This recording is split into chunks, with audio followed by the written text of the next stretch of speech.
नमस्कार दोस्तों। आज मैं टॉपिक लेके आया हूँ प्रलय। प्रलय कैसे होती है? देखिए, मैं बता दूँ, अभी तक बहुत से साइंटिस्ट यही बोलते आए हैं कि प्रलय जो है एजिप्टा नामक उल्का पिंड गिरा था, जिसके कारण प्रलय हो गई। ऐसा नहीं है, एजिप्टा नामक उल्का पिंड गिरने से प्रलय नहीं होती है। धरती पलटती है, धरती पलटती है तो प्रलय होता है। अब धरती पलटती है कि पलटाई जाती है, उसके भी बारे में बता दें।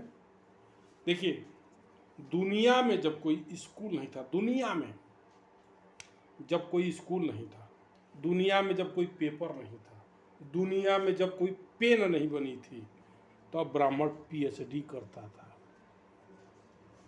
पीएचडी करता था। क्या लगता है, ब्राह्मण खाली हाथ बैठा है? उसके पास कुछ भी नहीं है? ऐसा नहीं है। देखिए, प्रलय लाया जाता है, प्रलय लाया जाता है। प्रलय कैसे होती है? देखिए, इधर देख लियो भाई।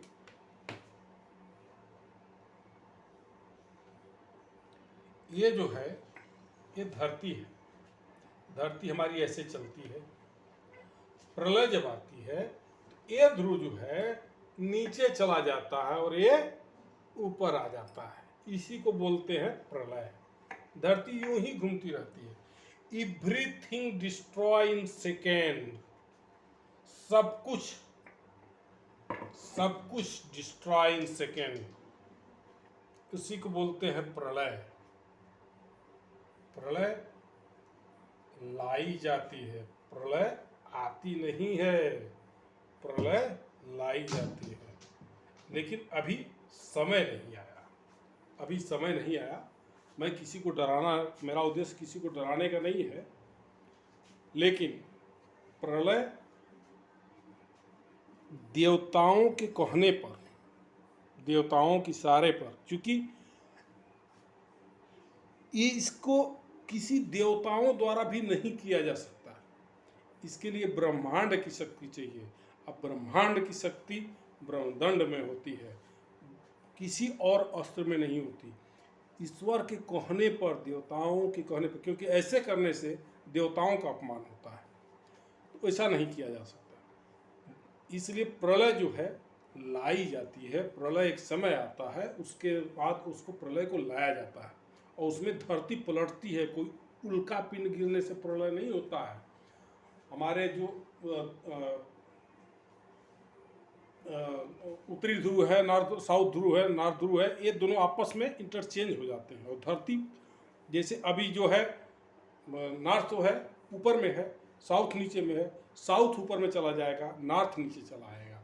और हिम युग की शुरुआत होती है। हिम युग की, युग 4 ही होते हैं, उसके बाद हिम युग की शुरुआत होती है। हिम युग जो 70,000 साल का होता है, 70,000 ईयर का हिम युग आता है। उसके बाद 1.5 लाख वर्ष का, 1.5 लाख वर्ष का जीव और जंतुओं का होता है, जिसपे कोई इंसान नहीं होते हैं। माने बड़े बड़े जीव होंगे, बड़े बड़े पेड़ होंगे, बड़े वृक्ष होंगे, बड़े बड़े जानवर होंगे, उनका आता है 1.5 लाख वर्ष। और इंसानों की बनाई हुई चीज, हर चीज डिस्ट्रॉय हो जाती है। एवरीथिंग, मान सम्मान, अभिमान स्वाभिमान, जगह जमीन, खेत बाड़ी, माने व्यापार दुकान, सब कुछ, एवरीथिंग इज डिस्ट्रॉय। और ह्यूमन लाइफ फिर से उसी स्तर पर चालू होती है, जैसे फिर जंगलों से नंगे घूमते हुए बदन, और उस तरह से शुरुआत होती है। और फिर चारों युग आएंगे। तो उसके लिए क्या है कि लगभग 1.5-2 लाख साल ऐसे रहता है, फिर 1.5 लाख के बाद फिर नॉर्मल किया जाएगा, जिसमें फिर जीव जंतुओं का सबका प्रलय होती है। फिर हमारा नॉर्थ पोल ऊपर आता है और साउथ पोल नीचे जाता है, और चारों युग की शुरुआत होती है। इसी को बोलते हैं प्रलय। प्रलय होती नहीं, प्रलय लाई जाती है, और देवताओं के कहने पे होता है। ब्राह्मण देवताओं के इशारे पे कार्य करता है। इसका डिटेल में फिर मैं आऊँगा। नमस्कार।